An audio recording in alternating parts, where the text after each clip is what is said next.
સુરેન્દ્રનગરમાં ગ્રામ પંચાયતોની ચૂંટણીના પરિણામો આજે જાહેર થશે તો સમાચાર સામે આવી રહ્યા છે। સુરેન્દ્રનગરથી ગ્રામ પંચાયતોની ચૂંટણીના આજે પરિણામો જાહેર થશે। 10 મતગણતરી કેન્દ્રો પર મતગણતરી શરૂ કરવામાં આવી છે।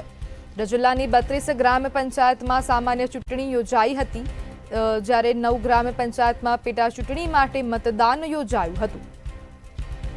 સામાન્ય ચૂંટણીમાં 77.52% અને પેટા ચૂંટણીમાં 77% મતદાન થયું હતું, જ્યારે સરપંચ પદ માટે 85 ઉમેદવારો હતા ચૂંટણીના મેદાનમાં, જ્યારે સભ્યપદ માટે 321 ઉમેદવારો ભાવિનો આજે ફેંસલો થશે અને મતગણતરી કેન્દ્રો બહાર સમર્થકો અને ટેકેદારો ઉમટી પડ્યા છે। ત્યારે સુરેન્દ્રનગરમાં ગ્રામ પંચાયતની ચૂંટણીના આજે પરિણામો જાહેર થશે અને 10 મતગણતરી કેન્દ્રો પર મતગણતરી શરૂ કરવામાં આવી છે। મતગણતરી કેન્દ્રો બહાર સમર્થકો અને ટેકેદારો ઉમટી પડ્યા છે। જિલ્લાની 32 ગ્રામ પંચાયતમાં સામાન્ય ચૂંટણી યોજાઈ હતી, જેમાં જ્યારે 9 ગ્રામ પંચાયતમાં પેટા ચૂંટણી માટે મતદાન યોજાયું હતું। સામાન્ય ચૂંટણીમાં 77.52% અને પેટા ચૂંટણીમાં 77% મતદાન નોંધાયું હતું।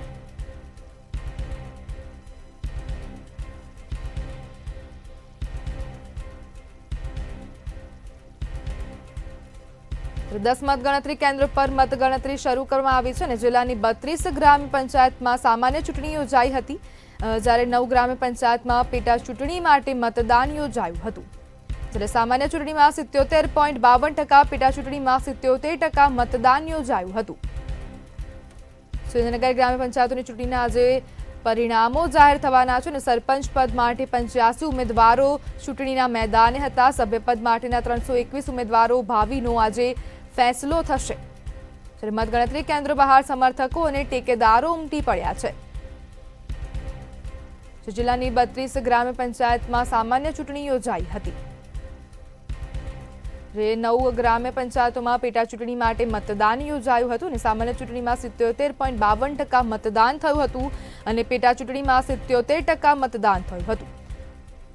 સુરેન્દ્રનગરમાં ગ્રામ પંચાયતની ચૂંટણીના આજે પરિણામો જાહેર થવાના છે અને 10 મતગણતરી કેન્દ્રો પર મતગણતરી શરૂ કરવામાં આવી છે।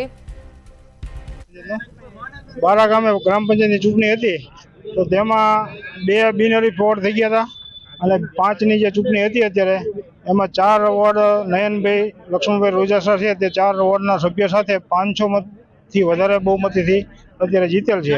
તે બદલ સરપંચમાં નયનભાઈ રોજાસરા। પહેલા કયા કામોને પ્રાધાન્યતા આપવામાં આવશે? પહેલા ગામના રસ્તા, પાણી અને બીજા જે કોઈ પાણીના પ્રશ્ન મુખ્ય છે એ કરશું। મારું નામ મુકેશભાઈ દબારી છે। અમારે સરપંચ નયનભાઈ ચુડાણા હવે પછી રસ્તા, પાણી, લાઇટ બધી સુવિધા તમામ મળી રહે એવું યુવાન વર્ગ કહે છે। બધા અમારા બાળાગાંવની બહુ મોટી છે।